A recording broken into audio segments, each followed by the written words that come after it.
Assalomu alaykum aziz do'stlar, vatandoshlar. Toshkent Moskva hamda Toshkent Kazan yo'nalishi bo'yicha sifatli ishonchli avtobuslarimiz, reysiy avtobuslarimiz, davlat tomonidan qo'yilgan primoy reys avtobuslarimiz do'stlar, Abu Saxiy avtovokzalidan to'g'ridan to'g'ri amalga oshayotgan reyslarimiz sizlar uchun do'stlar.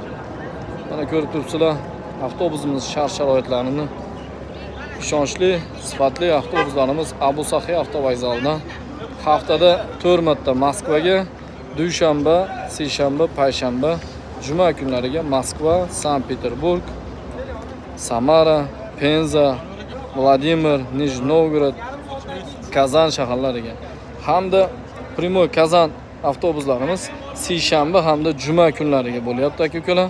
Tanlovda adashmasdan bemalol behijolat ekrandagi raqamlarga telefon qilib bog'lanib kelib ketsanglar bo'laveradi do'stlar.